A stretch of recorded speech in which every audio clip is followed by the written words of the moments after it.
Hey guys, welcome to resource point. Myself Rashika. और आज हम लोग यहाँ पे पढ़ने वाले हैं वीज़ एंड आइज की करंट अफेयर्स। ये हमारी जनवरी मंथ की करंट अफेयर्स है। और अगर आपको ये करंट अफेयर्स इंग्लिश में चाहिए तो आप मुझे अनअकैडमी में फॉलो कर सकते हो। वहाँ पे इसकी इंग्लिश में लेसन चलती है।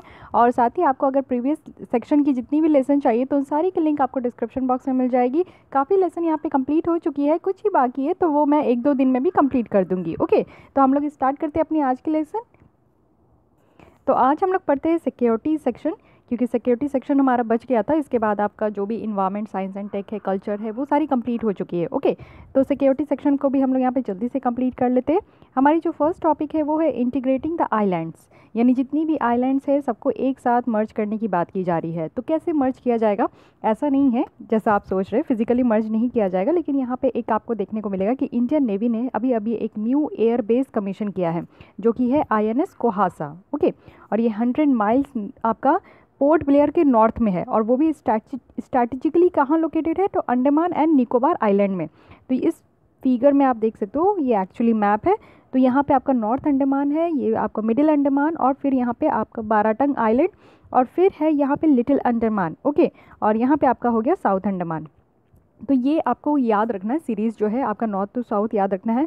तो यहीं पे आपका पोर्ट ब्लेयर है। तो पोर्ट ब्लेयर के आपका नॉर्थ में यहाँ पे 100 माइल्स की दूरी पर आपका INS कोहासा जो है एक न्यू एयरबेस बनाया गया है। ओके, तो पोर्ट ब्लेयर भी आपका यहीं कहीं है, इस एरिया में पोर्ट ब्लेयर है। तो पोर्ट ब्लेयर के नॉर्थ में बनाया गया है। यहाँ पे एग्जैक्ट लोकेशन आपका नहीं दिया गया है न्यू एयरबेस का, लेकिन आपको यहीं पे समझना होगा। ओके, तो और कुछ रिलेटेड न्यूज़ देखते हैं। प्राइम मिनिस्टर ने अनाउंस किया है जो रीनेम करना चाहते हैं 3 आइलैंड का, वो भी अंडमान एंड निकोबार के पास, और ये नेताजी सुभाष चंद्र बोस को ट्रिब्यूट करना चाहते हैं। जैसे रोज़ आइलैंड है तो उनको नेताजी सुभाष चंद्र बोस द्वीप कहा गया, नील आइलैंड है तो उनको शहदीप द्वीप कहा गया, और हैवलॉक आइलैंड है तो उनको स्वराज द्वीप कहा गया।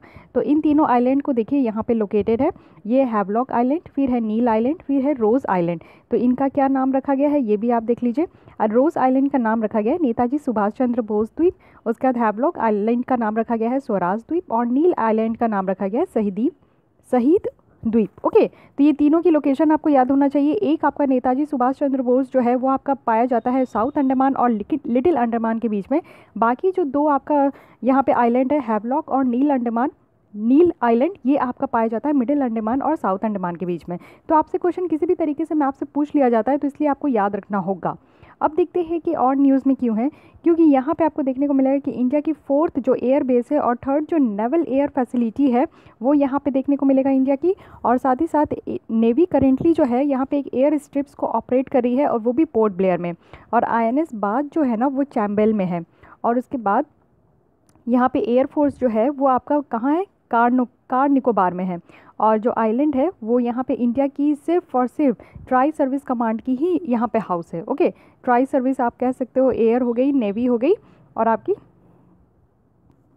आर्मी हो गई। ओके, तो यहाँ पे जो आपका कंटेस्टेशन है उसको इंक्रीज़ करने की बात की जा रही है ये अंडमान और निकोबार वाले रीजन में।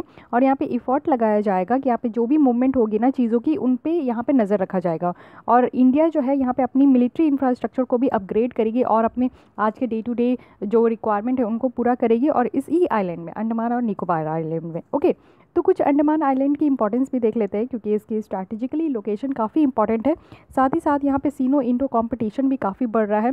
यहाँ पे देखा जा रहा है कि जो रूटीन डिप्लॉयमेंट है सबमरीन्स का चाइना के द्वारा, और डेवलपमेंट जो अंडर वाटर सर्विलांस जो आपका नेटवर्क है वो भी बढ़ता जा रहा है। चाइनीज़ की जो नेवल बेसिस है उनकी भी यहाँ पे एक्सपेंशन देखने को मिलेगी। और यहाँ पे साथ ही साथ इस्टेब्लिशमेंट हो रहा है जो मिलिट्री बेस, और वो भी जिबूती में। ओके, तो जिबूती आपका वेस्ट एशिया में आता है, वेस्ट एशिया में नहीं, वो अफ्रीका में आती है। ओके, हॉर्न ऑफ अफ्रीका में आपको जिबूती देखने को मिलेगी। तो जिबूती में आपको देखने को मिलेगा कि वहाँ पे भी मिलिट्री बेस बना रही है चाइना। तो इस तरीके से क्या होगा कि अंडमान और निकोबार वाला जो समूह है, यहाँ पे आपका द्वीप है, उसमें जो है इनकी प्रेजेंस बढ़ेगी। तो ये सीनो इंडियन जो कंपटीशन है वो बढ़ता जा रहा है। चाइना जो है यहाँ पे चैलेंज कर रही है इंडिया की अपनी हेजमनी, और वो भी इंडियन ओशन रीजन में, जहाँ तक कि ये अपनी एक्सटेंड करना चाहती है जो भी उनकी पहुँच है, वो भी बेल्ट रोड इनिशिएटिव के द्वारा। और ये इनकी मैरीटाइम सिल्क रोड है।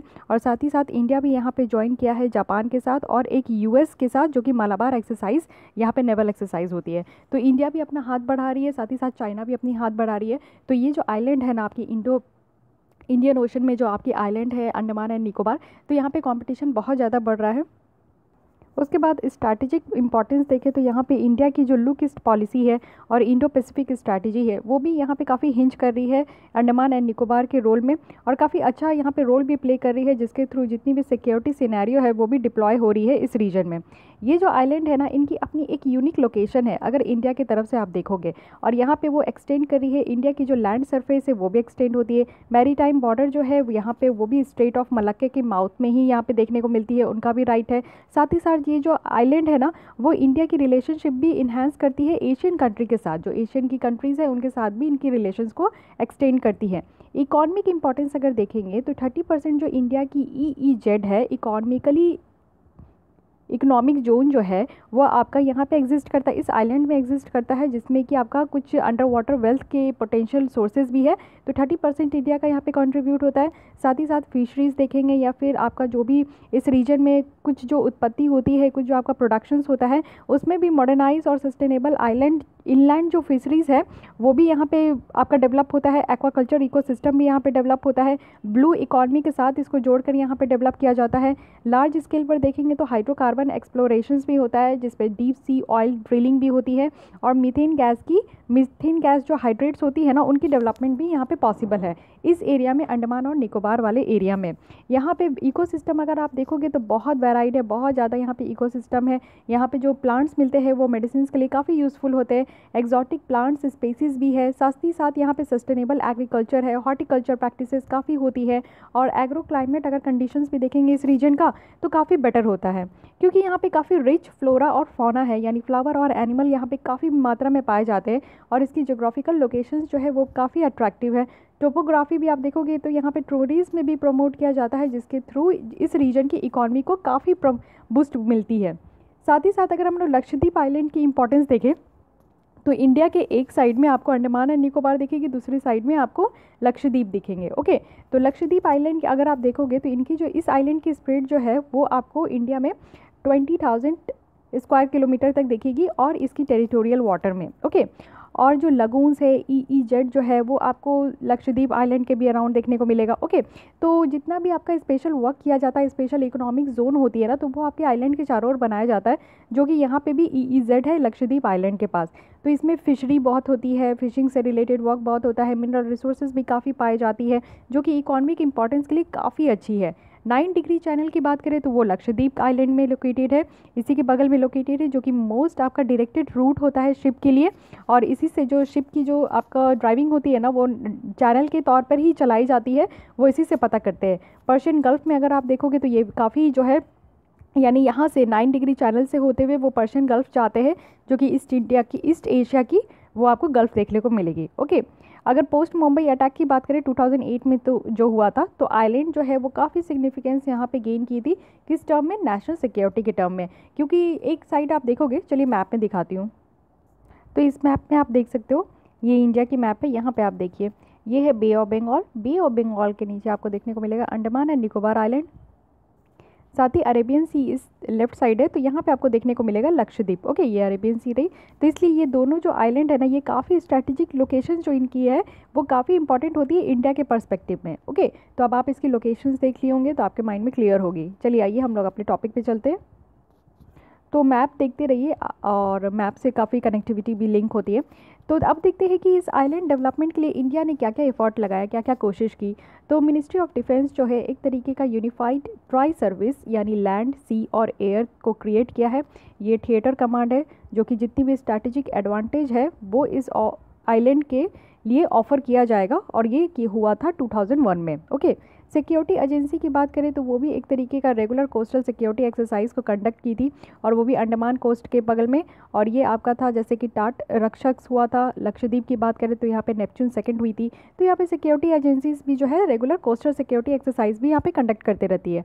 यहाँ पे प्राइवेट इन्वेस्टर्स को काफ़ी अट्रैक्ट करने की कोशिश की जाती है। गवर्नमेंट रिसेंटली यहाँ पे प्री बिड मीटिंग भी लगाया है, जिसमें कि पोटेंशियल इन्वेस्टर्स जो है वो अपनी वाइड रेंजिंग सोशल और इंफ्रास्ट्रक्चर डेवलपमेंट प्रोग्राम के लिए, इस आइलैंड के प्रोग्राम के लिए यहाँ पे इन्वेस्ट करें। नीति आयोग भी यहाँ पे मैंडेट की गई है कि एक प्रोसेस के थ्रू, जो कि holistic development of island NITI Aayog के थ्रू है, जो कि वो अपना एक प्रोसेस निकालती है, प्रोग्राम निकालती है, जिसके थ्रू इन आइलैंड्स को डेवलप करने की उसमें सारी प्रोविजंस होती है। 2017 की बात करें तो आइलैंड डेवलपमेंट एजेंसी जो थी उन्होंने इस्टेब्लिश किया था एक होलिस्टिक डेवलपमेंट जो कि आइलैंड की होनी चाहिए, और उन्होंने यहाँ पे फोकस किया था जो कम्युनिटी बेस्ड टूरिज्म है कि स्ट्रक्चर्स जो होना चाहिए, इंफ्रास्ट्रक्चर प्रोजेक्ट होना चाहिए। तो इन सारी चीज़ों में जैसे कि दिगलीपुर एयरपोर्ट जो पोर्ट ब्लेयर के बगल में है तो उसको अपग्रेड किया गया, यहाँ पे मिनी कॉय एयरपोर्ट को कंस्ट्रक्ट किया गया, यहाँ साथ ही साथ जो सैटेलाइट बैंडविड्थ है उनको भी यहाँ पे ऑगमेंटेड किया गया। तो ये सारी चीज़ें की गई जिसके थ्रू जो आइलैंड की डेवलपमेंट है वो अच्छे से हो सके। यहाँ पे टूरिज्म को भी बूस्ट किया गया। मिनिस्ट्री ऑफ होम अफेयर्स ने यहाँ पे रेस्ट्रिक्शंस लगाया था पहले फॉरेनर को, जैसे कि जो भी रेस्ट्रिक्टेड एरिया परमिट में जो है उनको ज़रूरत है कि वो परमिशन लेकर वहाँ पे जाए। तो यहाँ पे 29 इनहैबिटेड आइलैंड है जहाँ पे वो विजिट कर सकते हैं, लेकिन रेस्ट्रिक्टेड एरिया परमिट में उनको परमिशन लेना होगा। ओके, बाकी अगर चैलेंजेस देखें तो इन्वायरमेंट के अगर पर्सपेक्टिव में देखें तो 90% जो है, यानी 90% से ज़्यादा जो आइलैंड्स है ना वहाँ पे फॉरेस्ट है, और इन्वायरमेंटली आप देखोगे तो काफ़ी फ्रेगाइल है। बहुत सारे आइलैंड है जो शॉर्ट है, यहाँ पे ड्रिंकिंग वाटर की अवेलेबिलिटी बहुत कम होती है, यहाँ पे न्यू सेटलमेंट जो है वो भी कंसीडर नहीं किया जा सकता, और साथ ही यहाँ पे मास टूरिज्म जो है वो काफ़ी इम्पैक्ट करती है यहाँ के इकोसिस्टम को। यानी यहाँ पे जो टूरिज्म आते हैं, बहुत स्तर पे टूरिज्म आते हैं आइलैंड में, तो वो काफ़ी वहाँ के इकोसिस्टम को डैमेज करती है, क्योंकि वो लोग जो है वहाँ पे सेफ्टी सिक्योर लेकर नहीं चलते हैं, तो डैमेज भी होती है यहाँ पे इकोसिस्टम। हाई वैल्यू आप लो वॉल्यूम टूरिज्म भी देखोगे तो इस बहुत सारे आइलैंड में पाई जाती है। तो ये इन्वायरमेंट के पर्सपेक्टिव से ये बात रही। दूसरा जो है जोग्राफिकली अगर हम लोग चैलेंजेस देखें तो कोई भी जो डेवलपमेंट प्लान होती है ना उसमें कुछ चैलेंजेस होती है, जैसे रेगुलर अर्थक्वेक आती है। तो आप देखोगे कि अंडमान में आपके बैरन आइलैंड है, तो उसमें आपको देखने को मिलेगा कि काफ़ी वहाँ पे वोल्केनिक इरप्शंस होती रहती है, और यहाँ पे अर्थक्वेक भी आती रहती है, तो उससे भी काफ़ी नुकसान होता है। इंफ्रास्ट्रक्चर चैलेंज देखें तो यहाँ पे ब्यूरोक्रेटिक हर्डल्स काफ़ी है।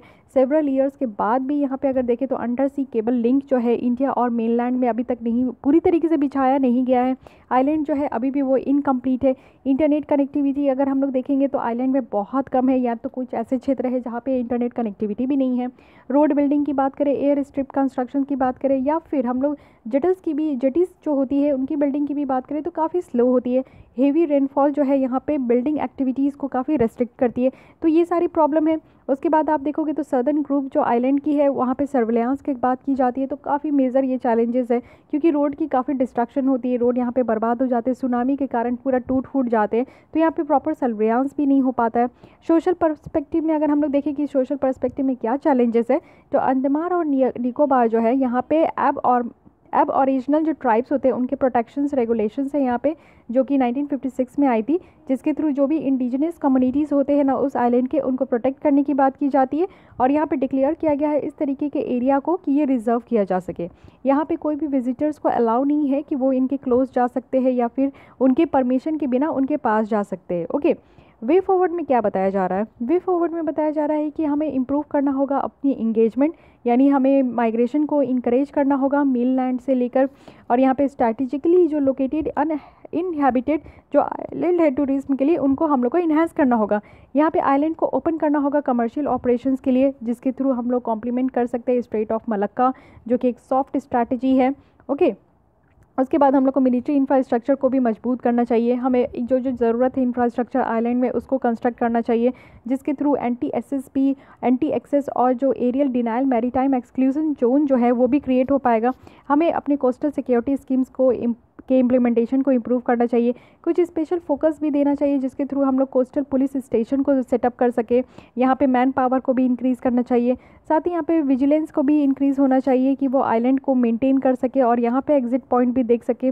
साथ ही जो भी इश्यूज़ है जैसे टर्फ वॉर का है, फंडिंग का है, स्लो डिसीजन मेकिंग का है, तो ये सारी रिजॉल्व करना चाहिए। पोजीशंस जो परमानेंट नेवल फ्लीट का है आइलैंड में तो उनको भी कॉम्प्लीमेंट करना चाहिए।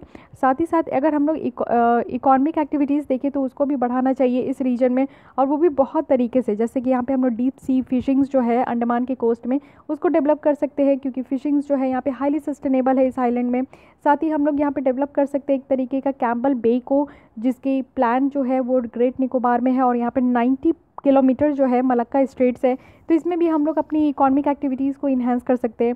हमें प्राइवेट सेक्टर को अट्रैक्ट करना चाहिए, इंटरनेशनल कोलैबोरेशंस को यहाँ पे मीट होना चाहिए, जिसके थ्रू जितनी भी ह्यूज फाइनेंशियल रिक्वायरमेंट है वो पूरी हो पाएगी। ऑपरेशनल्स और मैनेजरियल एक्सपर्टाइज होनी चाहिए जो कि सारे प्रोजेक्ट को अच्छे से डिलीवर कर सके। टूरिज्म जो है एक तरीके का सॉफ्ट पावर है, क्योंकि इंडिया में अगर हम लोग पास्ट में देखें तो इंडिया में काफ़ी ऐसी टूरिज्म एक्टिविटीज़ होती है जिसके थ्रू हम लोग इंटरनेशनल बॉर्डर्स को, हिमालय हो या फिर हमारा तवांग वाला रीजन हो, फॉरेन टूरिस्ट जो है यहाँ पे काफ़ी आते हैं और उनसे काफ़ी फ्लरिश भी होती है। यहाँ पे अभी हमें इनहैबिटेड जो आइलैंड है उनको ओपन करना चाहिए, जहाँ पे आपको एक्सेस जो रेस्ट्रिक्टेड किया गया है करेंटली उनको इंडिया या फॉरेन टूरिस्ट को यहाँ पे अलाउ करना चाहिए। वो क्योंकि इंडियन अगर आप देखोगे कि सेंटिलीस जो अभी हुआ था, सेंटिलीस ट्राइब जो थे वो एक अमेरिकन टूरिस्ट को वहाँ पे मार दिए थे, उनका मर्डर कर दिए थे जस्ट बिकॉज क्योंकि वो परमिशन लेकर नहीं गए थे, वो इलीगल इंटर किए थे वहाँ पे आइलैंड में।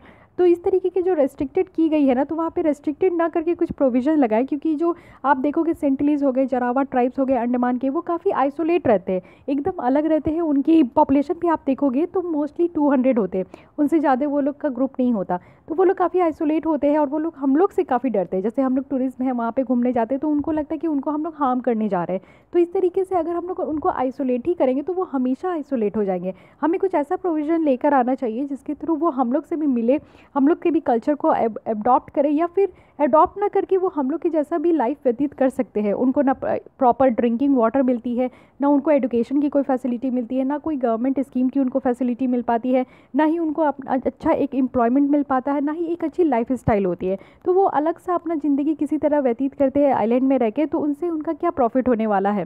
तो इसलिए उनके भी डेवलपमेंट की बात सोचना चाहिए। और आइलैंड में जो रेस्ट्रिक्टेड एरिया है ना, तो वहाँ पे परमिशन देना चाहिए लोगों को जाने के लिए, लेकिन एक कुछ प्रोविजंस के साथ। ओके, साथ ही यहाँ पे जो इंटरनेशनल कोलैबोरेशन है उसको यहाँ पे स्ट्रॉन्ग बनाने की ज़रूरत है। जैसे क्वाड अलायंस हुआ था भी इंडिया, यूएसए, जापान और ऑस्ट्रेलिया के साथ, तो यहाँ पे एक सोलर सर्वेलेंस सिस्टम भी हम लोग इंस्टॉल कर सकते हैं आइलैंड में, जिसके थ्रू जो चाइनीज़ की सबमरीन आ रही है तो उसको ट्रैक कर सकते हैं इंडियन ओशन में। ओके, डीपर इंगेजमेंट अगर हम लोग देखें तो इंडोनेशिया के साथ हो सकती है, जिसके थ्रू हम लोग मटेरियल को इम्पोर्ट करते हैं, जो कि काफ़ी ज़रूरत है इंफ्रास्ट्रक्चर डेवलपमेंट के लिए, और जो चीपर भी होनी चाहिए। ओके, तो ये सारी बात बताई गई है अंडमान और निकोबार के बारे में। आइए कुछ यहाँ पे फिगर देखते हैं जो कनेक्टिविटी दिखा रही है अंडमान और निकोबार आइलैंड की। ओके, तो ये तो रही हमारी इंडिया।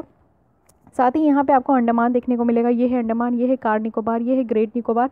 ओके, तो यहाँ पे आप देखोगे कि चेन्नई से लेकर यहाँ पे इतनी डिस्टेंस है 1900 किलोमीटर है।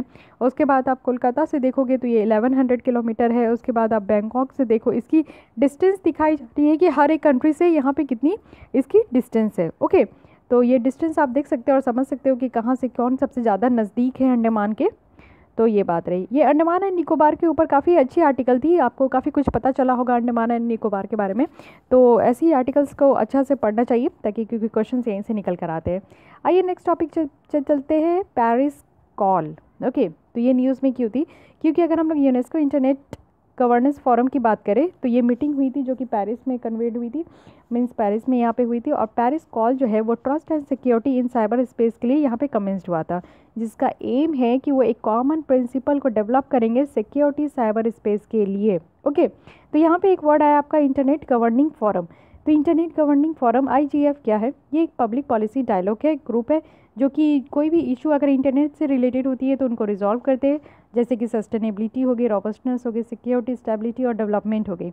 यहाँ पे लोगों को लाया जाता है, एक साथ लाया जाता है बहुत सारे स्टेक होल्डर ग्रुप्स को, जैसे कि आपके गवर्नमेंट हो गए, कॉर्पोरेट्स हो गए, सिविल सोसाइटी हो गई, उनको एक साथ इक्वल जैसा उनके साथ ट्रीट किया जाता है और डिस्कशन की जाती है जो भी पब्लिक पॉलिसी इशूज़ है इंटरनेट से रिलेटेड।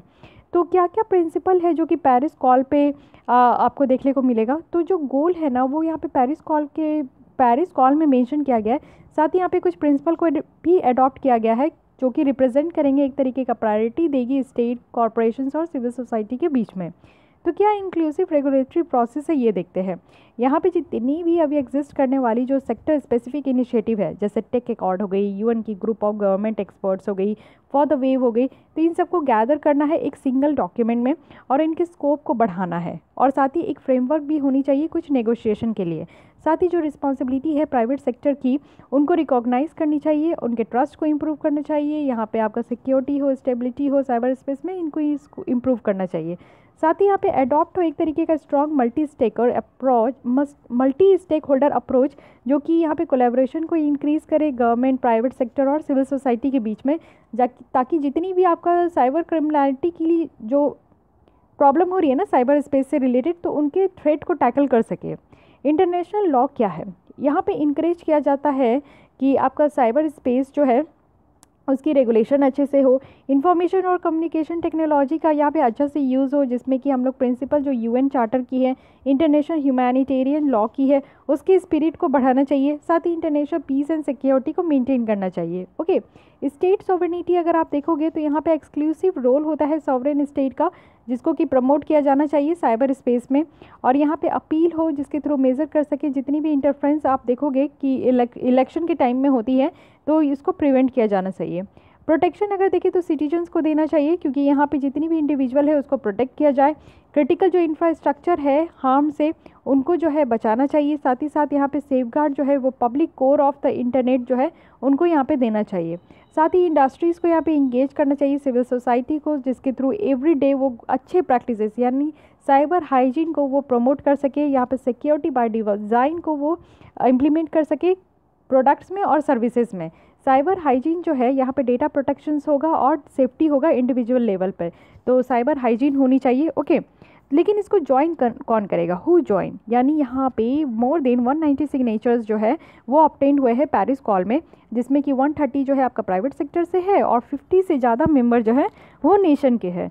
अगर प्रोमिनेंट कंट्रीज़ आप देखोगे कि कौन कौन से कंट्रीज़ यहाँ पे ज़्यादा इन्वॉल्व हुए हैं, तो वो है इंडिया, यूएस, चाइना, रसिया, जो कि यहाँ पे साइन ही नहीं किए हैं। ओके, तो इन सारे कंट्री को छोड़ के बाकी जितनी भी कंट्री है वो यहाँ पे काफ़ी अच्छे तर्ज पर पार्टिसिपेट किए हैं। बहुत सारे सेवरल मेजर अगर हम लोग अमेरिकन टेक्नोलॉजीज़ का देखें, जैसे कि फेसबुक है, माइक्रोसॉफ्ट है, गूगल है, आईबीएम या एचपी है, तो उन्होंने इस एग्रीमेंट को इंडोर्स किया है। यहाँ पे नॉन गवर्नमेंट ग्रुप्स जो है वो इन्फ्लुएंस हुई है, जैसे कि वर्ल्ड लीडरशिप अलायंस हो गई, चैथम हाउस हो गए। ओके, सो ये सारी चीज़ें हैं जो है वो इंटरनेशनल पीस के लिए है। लेकिन अब देखते हैं कि पेरिस कॉल का ये सिग्निफिकेंस क्या है, क्या इसकी मीनिंग है, क्या इसका महत्व है। तो पेरिस कॉल जो है ना एक आपको फ्रेश मोमेंटम देगा। जैसे कोई भी अगर ग्लोबल एक्सेप्टेंस जो साइबर सिक्योरिटी होती है ना उसको क्रिएट किया जाता है, तो उसको क्रिएट करने में जो इश्यूज आती है ना उसको यहाँ पे आपका रिजॉल्व किया जाएगा, और यहाँ पे मल्टीपल जो स्टेक होल्डर्स है ना उनके द्वारा सपोर्ट किया जाएगा।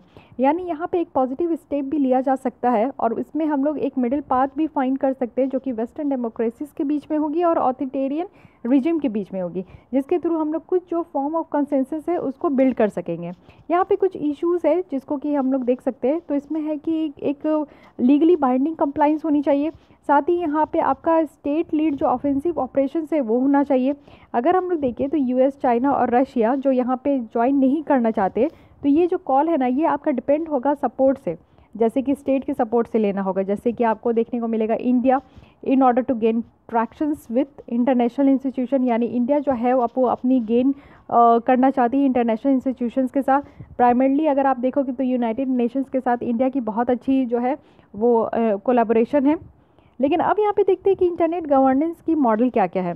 सबसे पहले है मल्टी स्टेक होल्डर मॉडल, जो कि सपोर्ट किया जाता है वेस्टर्न नेशंस के द्वारा, जैसे कि यूएस हो गया। तो यहाँ पे डिसेंट्रलाइज्ड गवर्नेंस इंस्टीट्यूशंस है, जहाँ पे नॉन स्टेक एक्टर्स जो है जैसे कि कॉर्पोरेट हो गई, एनजीओ हो गई, सिविल सोसाइटी हो गई, ये सारे जो है ना ग्लोबली एक्सेप्ट करते हैं नॉर्म्स, जिसके थ्रू साइबर स्पेस को रेगुलेट किया जाएगा। साथ ही यहाँ पे रिकॉग्निशंस दी जाएगी टेक्निकल एक्सपर्टाइज को, जो कि कॉर्पोरेट्स के होंगे। मल्टीलैटरल मॉडल क्या है, मल्टीलैटरल मॉडल को सपोर्ट किया गया है रशिया और चाइना के द्वारा। यहाँ पे जो गवर्नेंस मॉडल है ना वो आपका एग्रीमेंट पे बेस होगा, जो कि आपके मल्टीपल गवर्नमेंट के बीच में होगी, और साथ ही साथ यहाँ पे लिमिटेड इन्वॉल्वमेंट होगी नॉन स्टेट एक्टर्स की। सॉवरेनिटी ऑफ नेशंस स्टेट का देखें तो ये होल्ड किया जाता है, जिसके थ्रू साइबर स्पेस जो है उसको मैनेज की जाएगी। जो एक्सरसाइज है आपका राइट्स का, यानी सेल्फ डिफेंस के राइट्स का, उसके स्कोप को यहाँ पे बढ़ाया जाएगा। लेकिन अब इतनी बात होने के बाद अब ये देखना है कि इंडिया की स्टैंड क्या है इस पे, पेरिस कॉल में इंडिया क्या चाहता है। तो इंडिया जो है यहाँ पे ग्रेजुअली शिफ्ट होना चाहता है मल्टी स्टेक होल्डर्स से। मल्टी स्टेक होल्डर्स मतलब कि यहाँ पे जो जितने भी मल्टी टेररिज्म जो यहाँ पे आपका सपोर्ट किया जा रहा है ना, उससे ये यहाँ पे मल्टी स्टेक होल्डर्स में ये शिफ्ट होना चाहता है। इंडिया जो है यहाँ पे पाइवोटल रोल प्ले करनी चाहती है गवर्नमेंट के साथ, जिसमें कि वो साइबर स्पेस के कस्टोडियन हो। ओके, और किस एरिया में, इंटरनेशनल सिक्योरिटी और पॉलिसी पब्लिक पॉलिसी के लिए। साथ ही इंडिया जो है यहाँ पे सपोर्ट करना चाहती है एक ग्रेट कॉपरेशन जो कि कॉपरेट से देखने को मिलेगा, और ये किस टर्म में, तो डेटा शेयरिंग के टर्म में, जिसके थ्रू साइबर क्राइम्स को यहाँ पे टैकल किया जाएगा। ओके, तो ये सारी बातें रही पेरिस कॉल के बारे में। अब कुछ यहाँ पे इनबॉक्स न्यूज़ भी देख लेते हैं। इंटरनेट गवर्नेंस फोरम हम लोग देख लिए। अब कुछ बुदापेस्ट कन्वेंशन थे जो कि साइबर क्राइम में थी, काफ़ी इंपॉर्टेंट है, ये लास्ट ईयर की न्यूज़ है। तो ये जो कन्वेंशन थी ये काउंसिल ऑफ यूरोप की थी, जो कि ओनली बाइंडिंग इंटरनेशनल इंस्ट्रूमेंट थी आपका जो साइबर सिक्योरिटी के इश्यूज़ पे थी।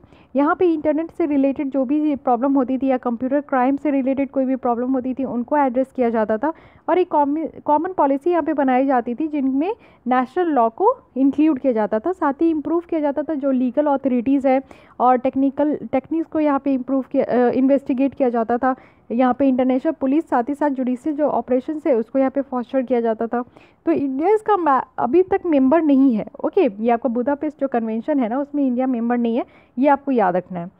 अब कुछ अदर हम लोग बिल्डिंग इनिशिएटिव अगर हम लोग देखें तो माइक्रोसॉफ्ट जो है वो एक डिजिटल पीस कैंपेन लॉन्च की थी, और वो साइबर सिक्योरिटी टेक अकॉर्ड के साथ, जिसका एम था कि इंटरनेट को गेन करना, इंटरनेट एंड टेक्नोलॉजी इंडस्ट्री को गेन करना है, साथ ही यहाँ पे बेटर प्रोटेक्ट करना है उनके कस्टमर प्राइवेसी को, उनके कस्टमर के जो भी प्राइवेसी है उनको प्रोटेक्ट करना है, सिक्योरिटी को प्रोटेक्ट करना है अगर उनके साथ कोई साइबर अटैक होता है तो।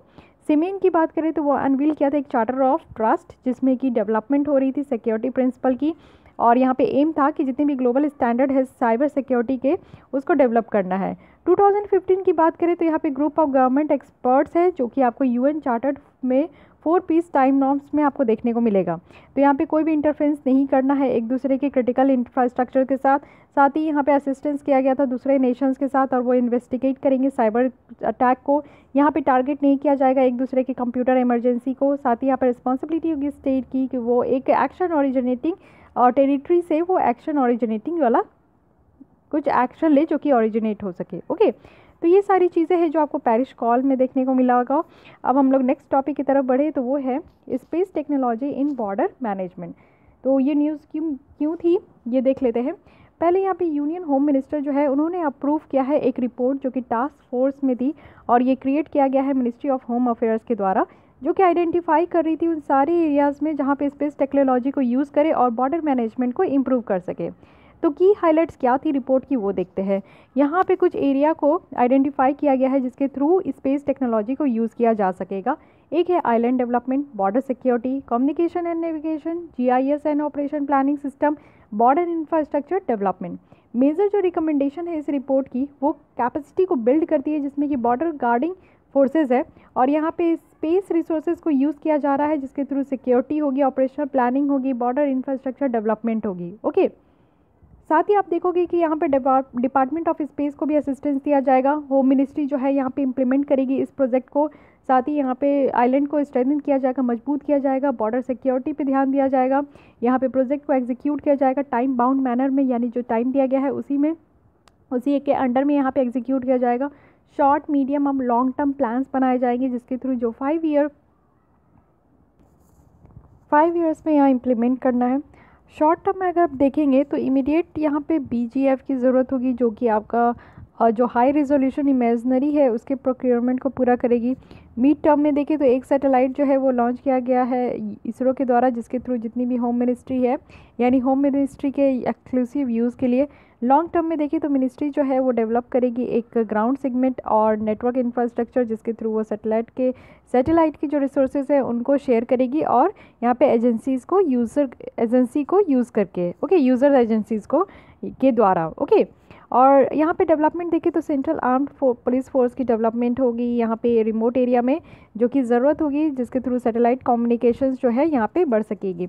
इंडियन रीजनल नेविगेशन जो सैटेलाइट है हमारा सैटेलाइट सिस्टम है जो कि GPS बेस्ड है, वो एक नेविगेशन फैसिलिटी प्रोवाइड करेगी जिसके थ्रू जितनी भी पार्टीज़ है वो हाई एल्टीट्यूड में हो, रिमोट है, डिफ़िकल्ट बॉर्डर हो या फिर मॉइस्ट अफेक्टेड एरिया में हो तो उनको फैसिलिटीज़ प्रोवाइड कर सकेंगे। अब देखते हैं कि स्पेस टेक्नोलॉजी का हमारे बॉर्डर मैनेजमेंट में क्या रोल है। तो सबसे पहला है कि यहाँ पे जितनी भी इंटायर बॉर्डर है उसमें काफ़ी चैलेंजेस देखने को मिलती है क्योंकि काफ़ी टेरेन और टोपोग्राफी के वेरिएशंस है, जैसे कि माउंटेन रेंज हो गई, सी हो गई, ट्रॉपिकल फॉरेस्ट हो गई, क्लाइमेट फैक्टर्स है, और साथ ही साथ यहाँ डेवलप डेजर्ट को भी इंक्लूड करे या फिर पॉपुलेटेड रीजन को भी इंक्लूड करे।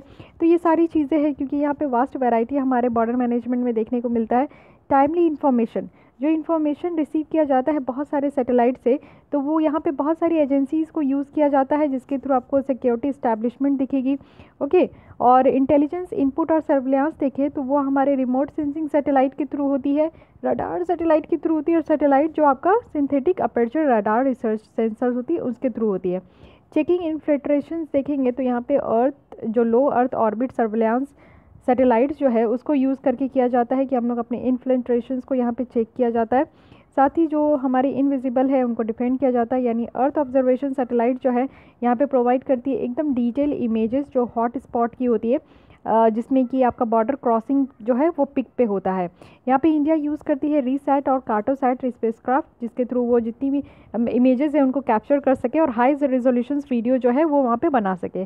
कोऑर्डिनेशन जो है वो डिफरेंट एजेंसीज़ के बीच में होता है, यानी अगर हम लोग डिफेंस फोर्सेस देखें तो वो ऑलरेडी यहाँ पे यूज़ करती है जो स्पेस टेक्नोलॉजी है, बॉर्डर फोर्सेज है, ये भी सारी इंटेलिजेंस के ऊपर यहाँ पे डिपेंड होती है। ओके, तो ये सारी बातें रही कि किस तरीके से हम लोग अपने बॉर्डर मैनेजमेंट को यहाँ पे और बेटर कर सकते हैं।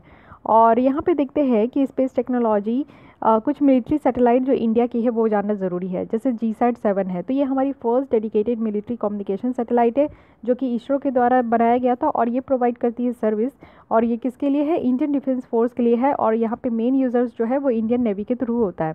दूसरी सैटेलाइट जो है GSAT-7A एक एडवांस्ड आपकी मिलिट्री कम्युनिकेशन सैटेलाइट है जो कि प्राइमरीली किसके लिए है, इंडियन एयरफोर्स के लिए है। यहाँ पे इंडियन आर्मी भी इसको 30% जो है इनकी कैपेसिटी है उसको यूज़ करती है। कुछ अदर हम लोग मिलिट्री सैटेलाइट देखें जैसे कि माइक्रोसैट R हो गई, कार्टोसैट 1 एंड 2 सीरीज़ हो गई, रीसैट 1 एंड 2 हो गई। ओके, तो ये सारे मिलिट्री सैटेलाइट है जो कि इंडिया के द्वारा यहाँ पे बनाया गया है, तो ये भी आपको याद रखना है। आइए नेक्स्ट टॉपिक की तरफ बढ़ते हैं, central armed force police force. Okay, तो रिसेंटली ये टॉपिक न्यूज़ में क्यों थी, क्योंकि standing committee on economic affairs home affairs जिसके चेयरपर्सन चिदम्बरम जी है, उन्होंने रिपोर्ट को सबमिट किया और वो यहाँ पे वर्किंग क्वेश्चंस देख रहे हैं सेंट्रल आर्म्ड पुलिस फोर्स में। तो सेंट्रल आर्म्ड पुलिस फोर्स जो है एडमिनिस्ट्रेटिव कंट्रोल जो होता है इनका, ये मिनिस्ट्री ऑफ होम अफेयर्स की होती है। तो अब देखते हैं कि बॉर्डर गार्डिंग फोर्स और नॉन बॉर्डर गार्डिंग फोर्स में क्या डिफरेंस है। बॉर्डर गार्डिंग फोर्स कौन कौन है, आसाम राइफल्स है जो कि इंडो म्यांमार बॉर्डर को यहाँ पे गार्ड करती है। बॉर्डर सिक्योरिटी फोर्स है जो कि गार्ड करती है इंडो पाकिस्तान और इंडो बांग्लादेश बॉर्डर को। इंडो टिबेटन है जो कि हमारे इंडो चाइना बॉर्डर पे होती है। उसके बाद आपका सशस्त्र सीमा बल है जो कि आपका इंडो भूटान और इंडो नेपाल के बॉर्डर में होती है। तो ये चार हमारे यहाँ बॉर्डर गाइडिंग फोर्स है। अगर हम लोग नॉन बॉर्डर गाइडिंग देखें गार्डिंग, तो यहाँ पे सेंट्रल इंडस्ट्रियल सिक्योरिटी फोर्स है जो कि एक सिक्योरिटी देती है की इंस्टॉलेशन के लिए। सेंट्रल रिजर्व पुलिस फोर्स है जो कि इंटरनल सिक्योरिटी को रिजर्व करने के लिए होती है। नेशनल सिक्योरिटी गार्ड है जो कि आपका एंटी टेररिस्ट एक्टिविटी में डिप्लॉय होती है। ओके, तो ये आपके नॉन बॉर्डर गार्डिंग है, तो ये आपको चारों और तीनों याद रखना है, काफ़ी इंपॉर्टेंट है। अब इशू देखते हैं कि रिपोर्ट के द्वारा क्या क्या इशू यहाँ पे देखा गया है। सबसे पहला है कि ब्यूरोक्रेटिज्म। ओके, यानी आर्म्ड फोर्स में भी ब्यूरोक्रेट्स यानी मेजोरिटी जितने हायर पोस्ट होते हैं ना टॉप हायरार्की के, वो सारे डिप्यूटेशंस के द्वारा ही फिल्ड किए जाते हैं, यानी आईपीएस ऑफिसर के द्वारा ही फिल्ड किए जाते हैं, जो कि मोस्ट ऑफ द टाइम्स वो फेल्ड होते हैं कि वो एक अच्छा स्टेप नहीं ले पाते हैं कैडर ऑफिसर के वेलफेयर के लिए। हायर वैकेंसीज़ और यहाँ पे प्रमोशनल प्रोस्पेक्ट को बहुत कमी देखने को मिलती है। यहाँ पे काफ़ी जितने भी कैडर है ना CAPF की, उनकी स्टैग्नेशंस देखने को मिलती है, यानी उनमें कुछ डेवलपमेंट नहीं हो पाता है, उनकी कुछ अच्छी इंप्रूवमेंट नहीं हो पाती है। तो ये देखा जाता है कि ये सारी इफिशिएंसी ऑफ फोर्सेस है। साथ ही यहाँ पे काफ़ी चीज़ों की प्लानिंग की यहाँ पे कमी देखने को मिलती है। फ्यूचर वैकेंसीज़ भी यहाँ पे बहुत कम होती है। एब्सेंस अगर हम लोग देखें तो यहाँ पे ग्रीवियंस रिड्रेसल मैकेनिज्म की काफ़ी एब्सेंस है, यानी लोगों को अगर कुछ बुराई हो रही है, लोगों के साथ कुछ प्रॉब्लम हो रही है, तो वो अपनी जो प्रॉब्लम है वो किसी के साथ शेयर नहीं कर पा रहे हैं। ओके, इनइफेक्टिव कोऑर्डिनेशन देखने को मिलता है स्टेट पुलिस और CAPF के लीडर के साथ। स्टेट जो है यहाँ पे ओवर डिपेंडेंट होती है आपके CRPF के द्वारा, और यहाँ पे मेंटेन करती है बहुत सारे लॉज और ऑर्डर जो कि सिचुएशन में उस समय होती है। कंटिन्यूस यहाँ पे डिप्लॉयमेंट देखें तो ट्रेनिंग कंप्लीट की होती है जो कि अफेक्ट करती है ऑपरेशनल इफिशिएंसी जो कि CRPF की है। पुअर इंफ्रास्ट्रक्चर देखने को मिलता है, यहाँ पे इलेक्ट्रिसिटी की काफ़ी कमी होती है। यहाँ पे सेवरल इंस्टॉलेशन अगर हम लोग बॉर्डर आउट पोस्ट देखते हैं तो वो भी बहुत मुश्किल से हो पाती है। रोड कनेक्टिविटी या मोबिलिटी की बात करें तो यहाँ पे जो रोड प्रोजेक्ट है उसके एग्जीक्यूशन में काफ़ी देर हो जाती है, और यहाँ पे इसलिए फॉरेस्ट और वाइल्ड लाइफ क्लियरेंस भी यहाँ पे काफ़ी देरी में मिलता है। Shortage of arms and ammunition यहाँ पे आपको देखने को मिलेगा कि जो बॉर्डर सिक्योरिटी के लिए सीआरपीएफ के लिए अगर आप देखोगे तो यहाँ पे बहुत कम उनको आर्म्स देने को दिया जाता है, उनको मेडिकल फैसिलिटी भी पूरी तरीके से नहीं दी जाती है। तो रिकमेंडेशन क्या क्या दिया गया है? रिकमेंडेशन सबसे पहले दिया गया है कि आईपीएस हेजेमनी को एंड करना चाहिए, यानी जो ड्यूटी है सीएपीएफ की जो ड्यूटी है उनकी नेचर जो है वो सिमिलर है आर्म्ड फोर्स के जैसा, और यहाँ पे मोर सेंस होना चाहिए ऑफिसर्स के लिए जो कि आर्म्ड फोर्सेस के द्वारा होगी। Okay, ministry of home affairs जो है यहाँ पे कंटेस्ट करती है सेम, और यहाँ पे जस्टिफाई करती है जो आईपीएस ऑफिसर की प्रेजेंस होती है हर एक सीएपीएफ कैंप में। ओके, मॉडर्नाइज करना चाहिए फोर्सेस को, यानी ये काफ़ी ज़रूरत है, प्रायोरिटी देनी चाहिए सारे फोर्सेस को। यहाँ पे जो इशू स्पेसिफिक काउंटर प्लान होनी चाहिए, ना कि one size fit all approach, यानी एक ऐसी प्लान होनी चाहिए जो कि जितने भी इशू राइज हो रहे हैं, जितने भी चैलेंजेस हैं उनको काउंटर कर सके, ना कि एक ही प्लान बनाना चाहिए और उसमें सबको फिट करने की कोशिश किया जाना चाहिए। जैसे जम्मू एंड कश्मीर के लिए है तो मिनिस्ट्री ऑफ होम अफेयर्स ने मिनिस्ट्री ऑफ होम अफेयर्स को यहाँ पे अडॉप्ट करना चाहिए एक मल्टी प्रोंग्ड स्ट्रैटेजी, जिसके थ्रू वो यूथ को प्रिवेंट कर सके, जिसके थ्रू वो मिलिटेंसी में ज्वाइन नहीं करे और फाइनेंसी को कर्व कर सके। तो ये सारी चीज़ें हैं। लेफ्ट विंग एरिया के लिए मिनिस्ट्री ऑफ होम अफेयर्स को ज़रूरत है कि वो एफर्ट यहाँ पे लगाए। ओके, और वो अच्छे से यानी कि माइन रेसिस्टेंस व्हीकल्स भी यहाँ उनको प्रोवाइड करें। कैडर रिव्यू के लिए अगर हम लोग देखें तो यहाँ पे ज़रूरत है कि जितनी भी ऑर्गेनाइजेशनल स्ट्रक्चर है उनको मेंटेन किया जाना चाहिए। यहाँ पे एक डेडिकेटेड रिसर्च और डेवलपमेंट विंग की सेटअप होनी चाहिए, यानी यहाँ पे रिकमेंड किया जाता है कि जो भी यूनिक इश्यूज़ है जो कि सीआरपीएफ के द्वारा यहाँ पे फेस किया जा रहा है, जैसे कि लार्ज साइज हो गई, एरिया ऑफ डिप्लॉयमेंट हो गए, यानी यहाँ पे creations of dedicated research and development unit हो गए, तो उनके लिए और एक्सप्लोर करना चाहिए, यानी और बढ़ाना चाहिए। ओके, नेक्स्ट टॉपिक अगर हम लोग देखें तो क्लाइमेट चेंज है, एक सिक्योरिटी इशू है। तो रिसेंटली इंडिया यहाँ पे क्वेश्चन कर रही है यूएन से कि वो डिक्लेयर करे climate change and international security issue. Climate change एक इंटरनेशनल सिक्योरिटी इशू है, ऐसा इंडिया कह रहा है कि वो यूएन को कि वो इस तरीके का डिक्लेयर करे। आर्टिकल 39 अगर हम लोग यूएन चार्टर की देखें तो सिक्योरिटी काउंसिल जो है यहाँ पे डिटरमाइन करेगी कि क्या थ्रेट की एग्जिस्टेंस है पीस के लिए, या फिर जो पीस की ब्रीच होती है, पीस का जो उल्लंघन किया जाता है उसके लिए। तो यहाँ पे रिकमेंडेशन भी देना चाहिए, डिसाइड भी करना चाहिए कि क्या मेजर्स यहाँ पे लेना चाहिए जिसके थ्रू वो मेंटेन कर सके इंटरनेशनल पीस और सिक्योरिटी को रीस्टोर कर सके। ओके, तो कुछ बैकग्राउंड में अगर हम लोग देखें तो बहुत सारे स्कॉलर्स हैं जिन्होंने क्लाइमेट चेंज को वार्मिंग वॉर के जैसा डिक्लेयर किया था। वार्मिंग वॉर जो है एक तरीके का मेटाफॉर है, जैसे कि कोल्ड वॉर होती है, जिसमें कि कैसे जो है क्लाइमेट चेंज एक तरीके का ड्राइवर जैसा एक्ट करता है, जैसे कॉन्फ्लिक्ट पैदा कर देगा और डिफरेंट कम्युनिटीज़ के बीच में। लेकिन अब देखते हैं कि क्यों ऐसा क्लाइमेट चेंज जो है एक सिक्योरिटी इशू बन गया है। अर्थ की लिमिटेड रिसोर्सेज है, अगर अंडर प्रेशर देखें, जैसे कि पॉपुलेशन काफ़ी बढ़ रही है, तो पॉपुलेशन के सारे नीड्स को फुलफ़िल करना है, फूड को फुलफ़िल करना है, वाटर हो गई, एनर्जी हो गई, तो ये सारी की यूज़ जो है डे बाई डे इंक्रीज़ हो रही है। यहाँ पे अनएम्प्लॉयमेंट बढ़ रहा है, रैपिड अर्बनाइजेशन हो रही है, इन्वायरमेंटल डिग्रेडेशन हो रहा है, जिसके कारण इनइक्वालिटी बढ़ रही है, पॉलिटिकल मार्जिनलाइजेशन बढ़ रहा है, अनरिस्पॉन्सिव गवर्नमेंट जो है जिसके कारण इनस्टेबिलिटी बढ़ रही है, कॉन्फ्लिक्ट बढ़ रही है। अगर हम लोग इससे जितने भी पूरी कंटेक्स्ट पढ़े उसके अकॉर्डिंग देखें तो यूनाइटेड नेशन एनवायरनमेंट प्रोग्राम ने आइडेंटिफाई किया है 7 फैक्टर, जिसमें कि पहली है लोकल रिसोर्सेज कंपटीशन। यहाँ पे प्रेशर है कि लोकल रिसोर्सेज जो है वो बढ़ रही है, कंपटीशन भी वो इनस्टेबिलिटी हो रही है, लाइवलीहुड इनसिक्योर हो रही है, माइग्रेशन बहुत ज़्यादा हो रहा है। अगर हम लोग वर्ल्ड बैंक के एस्टिमेट से देखें तो उन्होंने कहा है कि 2050 तक 140 मिलियन पीपल्स जो है उनको फोर्स किया जाएगा कि वो अपने जो ओरिजिन है ना, जिसकी साउथ एशिया हो गया, अफ्रीका हो गया, लैटिन अमेरिका हो गया, उनकी जो ओरिजिन की प्लेस है उनको छोड़कर उनको फोर्सली कहीं और जाना पड़ेगा। यहाँ पे इनसिक्योरिटी फार्मर्स के लिए भी बढ़ रही है, एक्सट्रीम वेदर इवेंट्स हो रहे हैं, डिजास्टर्स हो रही है। डिजास्टर्स जो है ये काफ़ी बुरी सिचुएशन है और ये इंक्रीज़ करी है पीपल्स में वल्नरेबिलिटी, ग्रीवियंस, साथ ही वोलेटाइल फूड प्राइसेस है। क्लाइमेट चेंज जो है इसके कारण काफ़ी फूड प्रोडक्शंस जो है डिसरप्ट हो गए, बहुत सारे रीजन में प्राइसेस इंक्रीज़ हो रही है।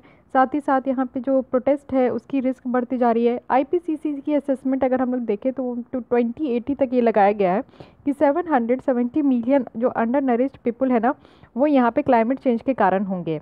ट्रांस बाउंड्री वाटर मैनेजमेंट है, क्योंकि यहाँ पे फ्रीक्वेंट सोर्स देखने को मिल रहा है टेंशन का, जैसे डिमांड बढ़ रही है वैसे ही क्लाइमेट इम्पैक्ट भी जो है काफ़ी अवेलेबिलिटी और क्वालिटी पे यहाँ पे अफेक्ट कर रही है, कॉम्पिटिशन्स भी यहाँ पे बढ़ा रही है।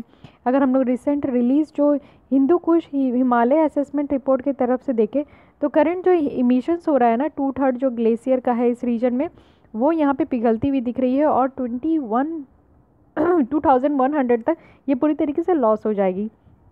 सी लेवल बढ़ता जा रहा है, कोस्टल डिग्रेडेशन हो रही है। क्लाइमेट चेंज के कारण क्या हो रही है कि हीट ज़्यादा प्रोड्यूस हो रहा है, ग्लोबल वार्मिंग ज़्यादा हो रही है, गर्मी ज़्यादा हो रही है, जिसके कारण जो है हमारे ग्लेशियर है वो पिघल रहे हैं। इसके कारण जो पिघल के वो सी में जा रहे हैं, तो सी लेवल राइज हो जा रही है।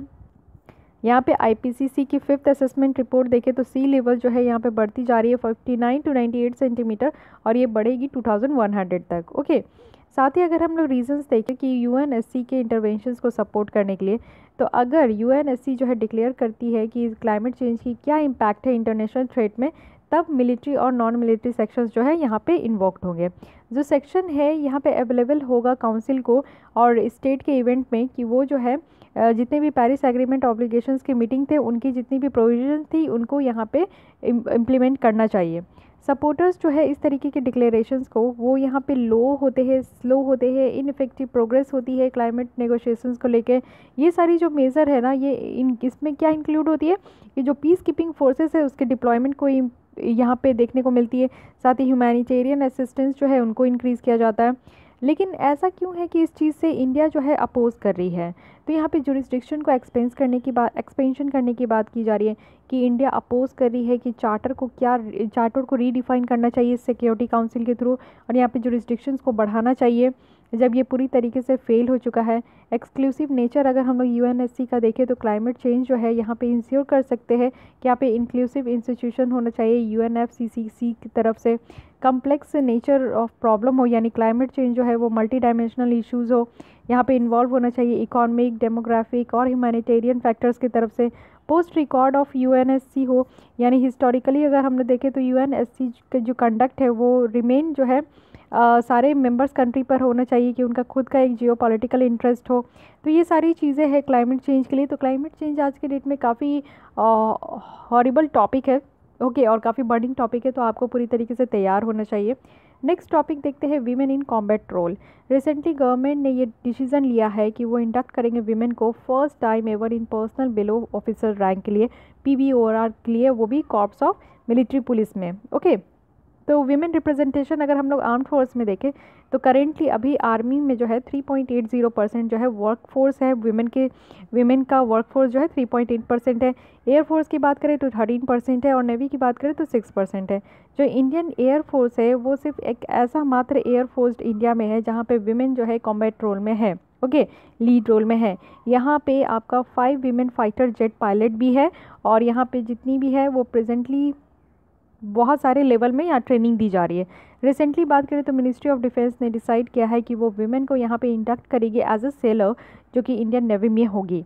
अब आर्गूमेंट क्या है इसके फेवर में ये देखते हैं। ओके, पहला है कि ये जेंडर रिप्रेजेंटेशन को इंक्रीज़ करेगी। इससे क्या होगा कि जो रेडिकल मूव हो रहा है जेंडर पैरिटी का वो ख़त्म हो पाएगा। ओके, मेल डोमिनेटेड जो प्रोफेशन है वो पूरी तरीके से ख़त्म हो पाएगी, वीमेन को भी जो हायर पोस्ट है उसमें मिल पाएगा।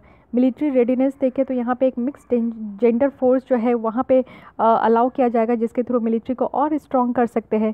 इफेक्टिवनेस देखने को मिलेगा। ब्लैंकेट रेस्ट्रिक्शंस जो वीमेन पे लगाया जा रहा था कि वो एक लिमिट हो सकती है कि वो इतना ही काम कर सकती है, तो इस लिमिट को हटाया जाएगा और वीमेन को एक अच्छे पोस्ट पर यहाँ पे बैठाया जाएगा।